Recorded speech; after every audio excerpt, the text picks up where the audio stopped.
Spencerling of Texas. Welcome to both of you. Pleasure to see you again. Congressman Meeks, let me start with you. The Lehman story I want to get to certainly, but we know the result of the Lehman story, unfortunately, at this point. I'd like to turn you to Goldman, if I could. How is what happened on Friday and the charges by SEC influencing your thoughts and your questioning today? Well, it didn't influence my questioning at all. I think that, the regulating body should do its job, research and see what it looks like, and see if there's anything involved. It's about notifications to the investors, etc. So I really don't think that it influenced my questions. I just want to make sure that we don't get into the same problems that we did before, and make sure that we look at those firms that may provide a systemic risk. Congressman Hensarling, what about you? I mean, a lot of people are pointing to Goldman Sachs and saying, the SEC may be actually late in finding out this issue with Goldman Sachs, and it's kind of an example of what had been going on Wall Street during the financial crisis for some time. How does that not impact what you are hearing about Lehman Brothers? Well, again, I don't know the facts of the case, and so I think it'd be inappropriate to comment on it, but I will say that clearly charges are being brought under existing law. And I think one of the most important things we just learned in the Lehman hearing is that the SEC had total authority to require them to improve their capital, to require them to better account for these repo 105s, and they didn't do it.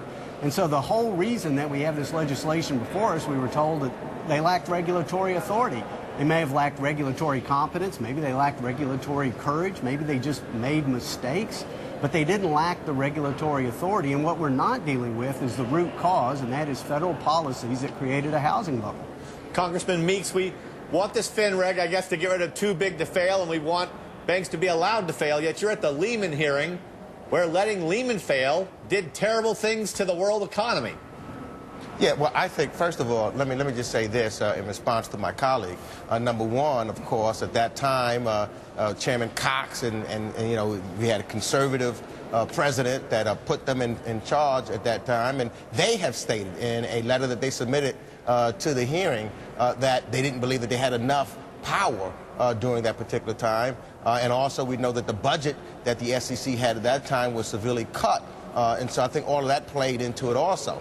But yes, I think that what we want to make sure is that we get into the question of making sure that we don't have institutions that are too big to fail. We need to learn from what took place at Lehman and not just play politics in this regard, and make sure that we correct the mistakes that we made back during the Lehman failure. Right, is there any way to fix that? I mean, if everybody knew what to do, they tried.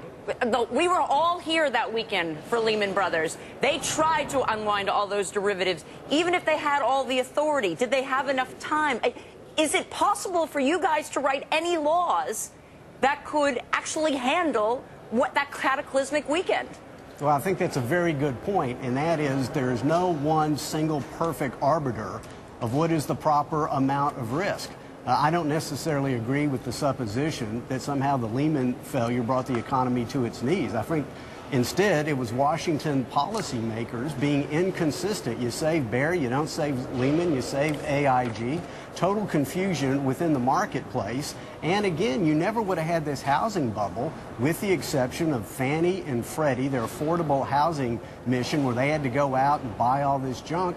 And the Senate and the House bill and the administration's proposal says nothing about the government-sponsored enterprises. So we're not dealing with the root cause. One of the things that I think that would help, which wasn't in place, is an amendment that I have currently that's in the House bill that we hope to get into the Senate bill, where we have a stress test. And then we made that stress test public. So therefore, if we find that someone is going under, or they have not reported their assets in a proper way, we can begin to wind them down.